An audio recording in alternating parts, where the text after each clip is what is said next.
C5 Insight is a Microsoft partner that plans, builds, and supports solutions in Dynamics 365, Teams, SharePoint, and the Power Platform. Contact us to modernize your business today.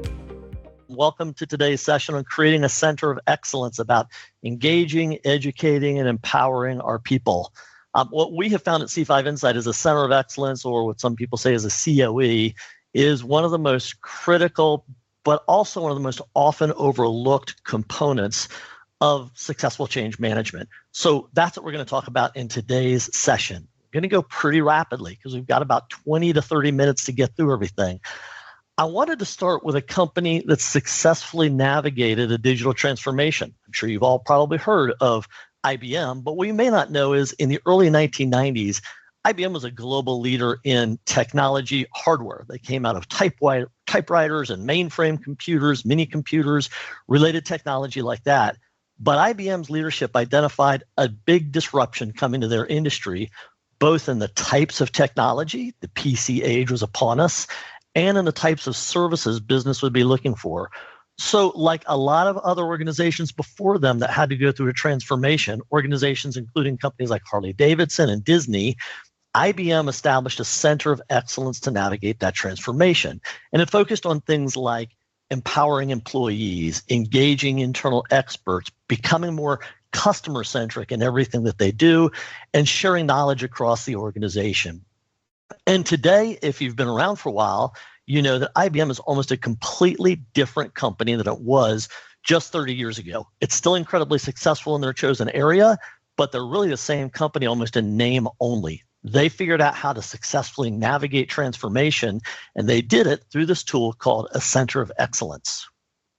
Now, unfortunately, most transformation stories don't actually end well.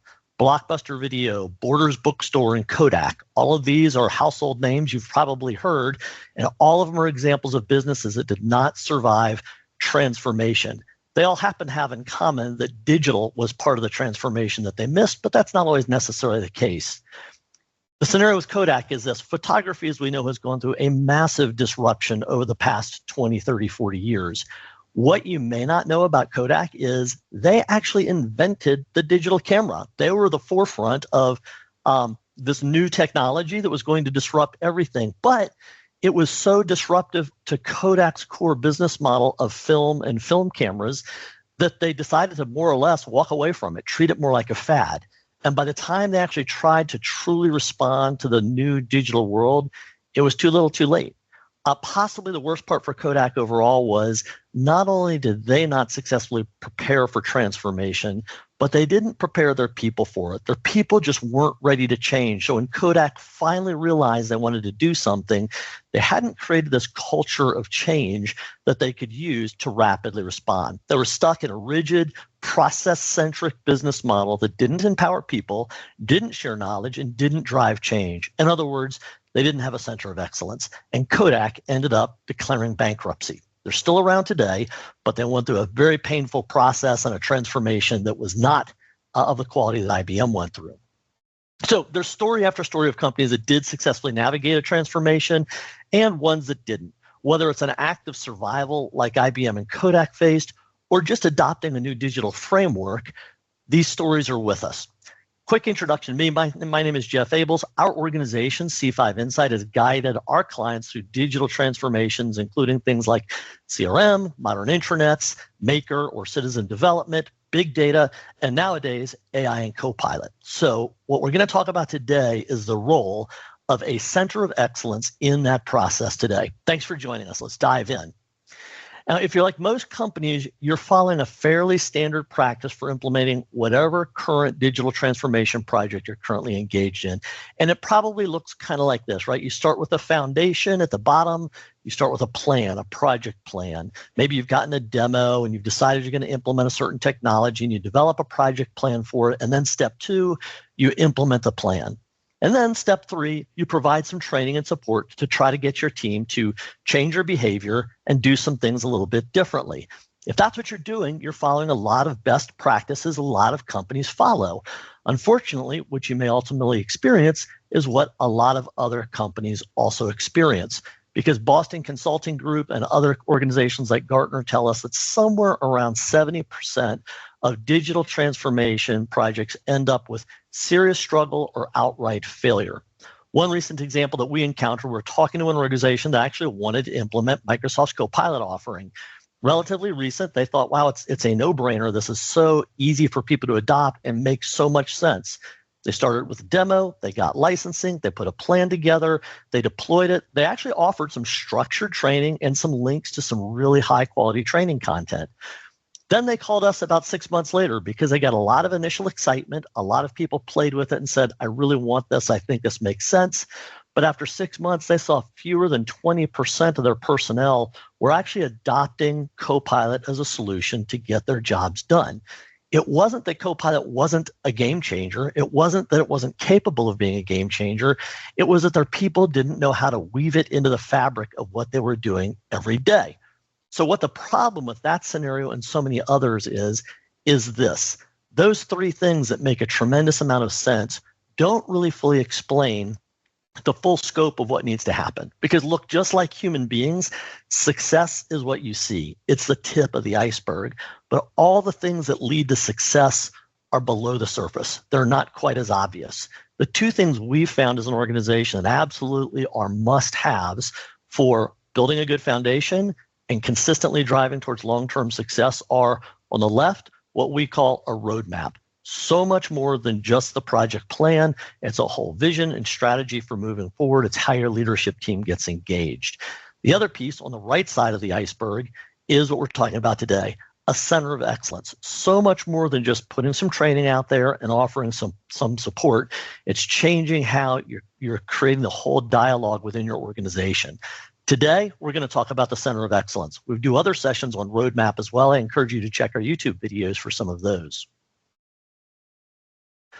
So what transformations are companies going through today? There are actually a lot. I know AI is all the buzz at the moment, but this slide talks to statistics around, yes, AI, also things like big data and business intelligence, and even low-code development are really all driving forces that are coming together today that are driving change in businesses.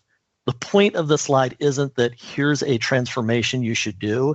It is actually that transformation is an existing thing. It's an ongoing thing in every one of our businesses today. As someone once said, the only constant is change. Businesses are prepared for change. Our businesses are going to survive and thrive in the 21st century. Maybe it's AI for you. Maybe it's something else, but the pace isn't slowing at all. Perhaps Kodak's biggest failure wasn't that it just went out of business, but it's it went out of business and left thousands of employees without the skills to change wherever they happen to go. And so that's what we're going to talk about today. Now, one other thing to note here is a lot of the digital transformations that we're engaged in as a society today are different than they used to be in the past. Why is that? Because the realities of modern digital transformation projects are they're not always required, right? Something like AI, Copilot, BI, even other things like a modern intranet or a customer relationship management methodology, or trying to empower your people to make their own IT solutions to solve problems. These aren't things that people have to do. These are things that people can choose to do. And so they require this idea of adoption. They're never quite done. It's not a project that you just do and you're finished. They change often. They get messy. In fact, the law of entropy prevails with these projects. What I mean by that is if you set it up great at the very beginning, that doesn't mean it will remain tightly organized in the years ahead. Entropy happens. Things get messy. You need to continue to keep things clean. So there's so much more to it than just execute a project, provide training and support. Even going beyond that, there are a lot of misconceptions we have about change. Humans tend to think, for some reason, that 3 to 4 weeks is what it takes to form a new habit, right? I want to start exercising. If I do it every day for a month, I'll have formed a new habit, as one simple example we can all relate to. But the European Journal of Social Psychology tells us a very different story. It takes an average of closer to 2 months for the average human being to learn a new habit, to build a new muscle memory where they're automatically doing things in a new way. But also notice the variance there. 18 to 254 days is the full variance across the spectrum of human beings. What we have learned as an organization is we have helped guide our clients through change. is you can't manage change like you manage a project plan. You can do a project plan around setting up and configuring technology, and you can have a lot of predictability around that. But you don't know how your people are going to behave with each successive wave. That's where a program, something like a center of excellence, comes along to say, we're going to resource this, but it's going to be flexible and agile and constantly adjust itself to the changing needs of our organization. And on the other side of that, by the way, there's not just how long does it take to change a habit, but how many things can we actually change at once? According to Franklin Covey, the old adage of the more you try to do, the less you actually do is absolutely true. If you set out goals to change 2 or 3 behaviors, you're likely to be successful over that period of change. You start adding more to that, and you'll actually get fewer than 2 to 3 things done. Now, when you look at a change of the scope of something like AI, for example, you start to think about, oh, well, this is just one thing we're changing. But is it really? You need to change people's thinking about prompt engineering. What is this? How do I even interact with an application to begin with versus the way I've traditionally interact with applications? Oh, and by the way, there's this new thing on my desktop that I need to actually do something with. And by the way, Copilot exists across multiple applications. And there are many different scenarios in which you might engage in AI, like preparing for my week, taking notes in a meeting, analyzing legal documents, identifying my best leads, creating a pitch deck. The list goes on and on and on. So it's not like I got this new one assistant who I have one change to work with. It's like I got this new team of people that engage with me in different ways and in different places. And I need to learn the language of how to engage with each one of them to make all of that work. So remember, however fast you're going with change, if you feel like you might possibly be going too fast, my experience is you're definitely going too fast. You need to think about slowing down to move at the pace that your people move. So what is a center of excellence? Here's a quick definition for you overall. I'm going to move past that and say, okay, break this definition down. Give me a little bit more detail. Well, here's 4 different things that a center of excellence tends to do. It engages a team. It creates a culture and processes where you can more efficiently share knowledge across that team. That doesn't just mean share training centrally outwards. That means we're all experiencing and learning things together. How do you create a collaborative culture of bidirectionally sharing knowledge? Then you build better processes, technologies, and products together as a team. And fourth, it's continuous improvement. It's not about a project. It goes on and continues to get better and better. Now, let me put this in real simple terms as an acronym for you. It helps you become more powered by luck if you do a center of excellence correctly. That means you're listening to stakeholders across the company and to the company itself, even your technologies. And you're going beyond just listening. You're actually driving to understand what drives human behavior, what drives business performance, how do we work together to be more successful. Once you have that foundation of listening and understanding, then you can connect people to the training, to the knowledge, to the processes they need to change their behavior, and maybe even to contribute to your organization in entirely different new ways. And lastly, knowing what the results are and sharing those with everyone to create a culture of continuous change and continuous improvement where every employee now has a voice.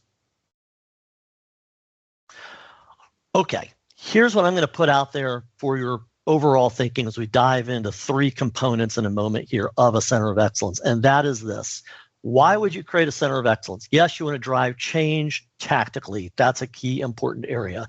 But really what you want to do is you want to create a culture. You want to create an organization that can adapt to changes. Because what I can tell you is whatever strain you're feeling around changing right now, 5 years ago, you'll be feeling 5 years from now, you'll be feeling it again, but it will be whatever the new thing is. Maybe it's robotics. Maybe it'll be biotechnology. I can't tell you exactly what it is. What I can tell you is you need to prepare your company not to change now, but to consistently and continually change and adapt to a changing world because the world is changing faster and faster with each cycle. So an effective center of excellence, jumping into the brass tacks of, well, okay, what is this and how do I do it? It really has 3 components, with each of those components having a lot of underlying detail. At C5 Insight, we have labeled these things reactive, project, and proactive services. What we mean by that is reactive is this idea of what we already think about when we spin up a new project. That is the help desk, the administration. Someone needs to contact someone for help. We need to react to that need in real time. Now, one nuance I would paint to that is your reactive center of excellence area isn't just reacting to what they're hearing from humans, they're reacting to what you're doing, monitoring change throughout your organization. More on that when we talk about proactive in a minute. Then there's project services. That does not mean your gigantic, big project that you're going to spend hundreds or millions of dollars on implementing something. Those are still a separate bucket. What we mean by project here is all those little things that need to get done that often pile up and don't fit well into a big project plan, or the big project plan's already laid out and you have to wait to get in line after they're done. And meanwhile, tens or hundreds or thousands of little things, from create this little app for me, to fine tune this dashboard for me, to fix this Copilot agent that's no longer working the way I designed it to work. All those things aren't getting done.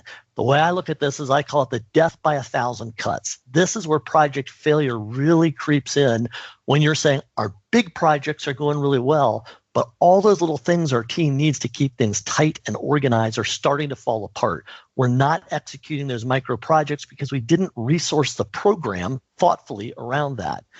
That leads us into the final category, proactive services. Proactive services are those things that you're doing automatically, right? It's, if you think about maintaining your building, it's someone has to take out the trash, someone has to wash the windows, someone has to make sure if there are security lapses, those get tightened up. The same is going on in your digital workplace as well. How are you continually planning? Because planning is not a one-stop shop. I can tell you whatever is in your AI plan today, a year from now, you'll have things you need to put in the plan that you don't even understand today because they don't even exist today. So what's your planning look like? What is your adoption strategy? What does your change strategy look like? That's where all those things like training, knowledge sharing, communities of interest, empowering your champions, all of those things live in this idea of change and adoption. Then there's governance. What are our policies and procedures? What are those things we need to monitor? So if the windows get dirty, if the data gets disorganized, if the door starts to squeak and there's security lapses, what are all those things we need to set parameters around? And then fourth category, monitor those parameters to make sure that we're identifying gaps and addressing those proactively. How do you address them proactively? Reactive services and project services are how you address those things proactively. That's a super high level view of that. Let's dive into each of those three categories in just a little more detail. So again, reactive services are essentially your help desk, your system administration center. It's call us when you need something. But remember, part of who's calling you isn't just people, it's also your proactive services, those things that you're monitoring. So reactive looks kind of like this. It's mostly what you're used to doing right now, but also knowing you're reacting to other things that you're monitoring in your environment without waiting for someone to call you.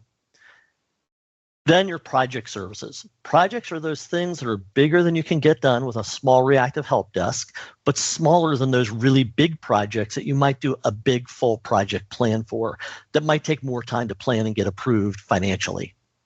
So when you think about project services, we tend to think of reactive things as things that can be handled in 4 hours or less. So going back to that orange bubble, reactive services, that's an admin can handle that. A help desk person can handle that. We can throw a little bit of training out there to handle that. It takes 4 hours or less to handle it.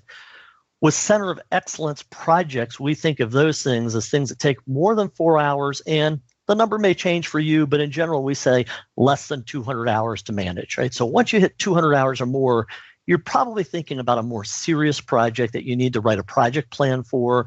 If you're working with a partner, get a statement of work for it and manage that very tightly.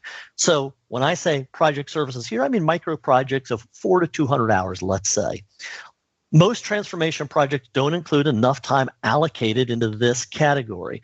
This thinking that projects are going to be in the SOW and therefore all these small improvements that are ultimately going to drive revenue and drive change for your teams, they just languish until they can eventually find their way into a larger project plan, which can take years. Meanwhile, adoption is tanking, data is getting messy, applications are no longer optimized for your users, applications are no longer kept modern according to the latest, greatest features available. So make sure you have enough hours in this bucket, in this program plan, to make sure you take care of those things.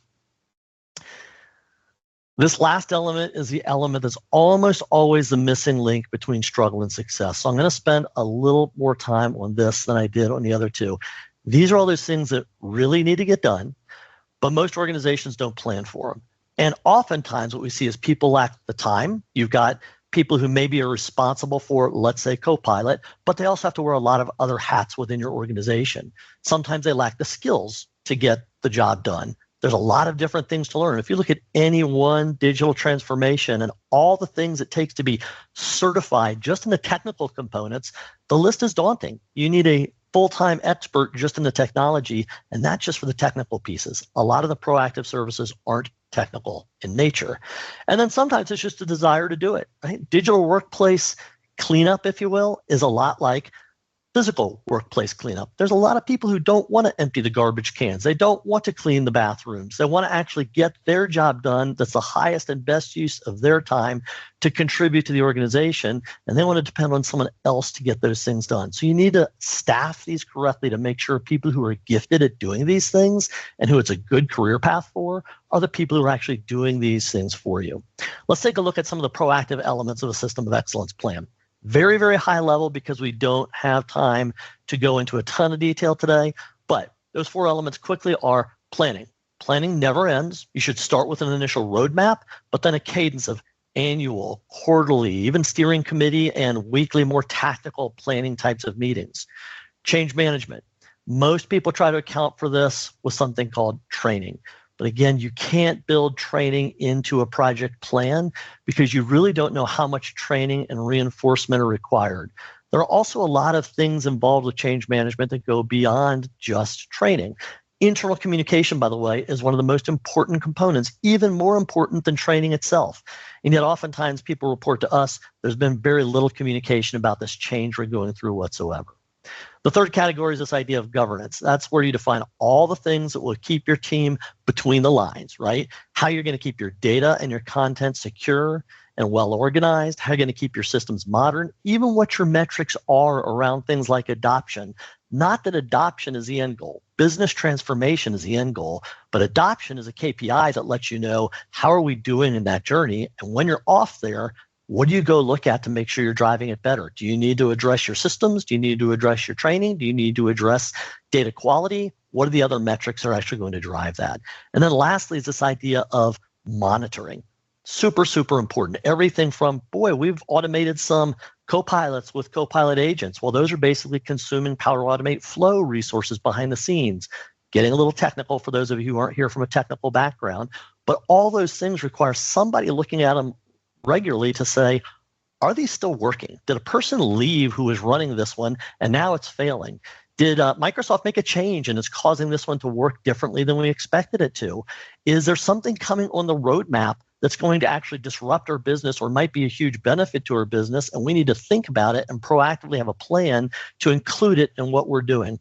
All of those are the kinds of things that you're monitoring to make sure data staying clean, systems are staying secure, users are staying trained, systems are continue to be easy to use, everything remains modern. All of those things require somebody to take a little bit of time to look at them, and not just look at them, but also say, here's what we need to do to address the issue. And how do you ultimately address that issue? You have built adequate hours into your reactive and project services to be able to get those things done. Okay. Very fast paced. Let me close with a couple of thoughts here for you. We started with this picture. So repeating this a little bit, transformation projects of any type often result in failure because change is really, really, really hard. The soft stuff is the hard stuff, and change is incredibly challenging. Not usually because the technology or the training is bad, but because they underestimate how quickly our people can change and all the things we need to monitor and govern to make sure our people are set up for success, right? The Wild West may sound glamorous, but in fact, it's not an effective and secure place to get business done. You need to keep your environment trained on an ongoing basis. So you need to think about how you're approaching planning, if you haven't done that yet, with a roadmap to get things started, and change. Go from training and adoption to this more comprehensive center of excellence. I'm not going to tell you it's one size fits all. Every organization has different needs. Every organization has some things they do incredibly well internally, but always needs to lean on somebody to fill some of those gaps externally. At C5 Insight, these are things we've built into our practice. I'd be happy to chat with you more about these if you'd like to explore how you can work with a partner like C5 Insight to get some of these things done. Now, a lot of today's content, by the way, is not just me. It was based on a deep pool of other information. So if you'd like to request the slides afterwards, you can get access to these links. You can also search for most of them. They're all publicly available information. One piece over there on the right-hand side, second to last one, the Power Platform Center of Excellence Starter Kit. Some of you might have come to the session today thinking that's what I was going to talk about. I apologize if this has been a bit of a disappointment to you. My goal today was to talk about this business concept of a center of excellence. Microsoft has rolled out a tool that's free to Microsoft users. If you're in the Dataverse and all that stuff already, you can download and install the Center of Excellence Starter Kit. And it is a great way to enable your makers to have governance around what they're doing, creating Power Apps, flows, Copilot Studio, Copilots, and those kinds of things. That might be something that's interesting to you. We deploy that for a lot of our clients, and it's actually one of the tools we use to do some of the monitoring on behalf of our clients. And of course, C5 Insight is a resource to you. We're happy to chat with you a little bit more. The only consistent thing is change. The only constant is change, and that's more true today than it's ever been before. So remember, a center of excellence is not just how you swallow one transformation. It's how you create a more agile organization that can respond to an ever-changing world, because your people are relying on you to prepare them for the future.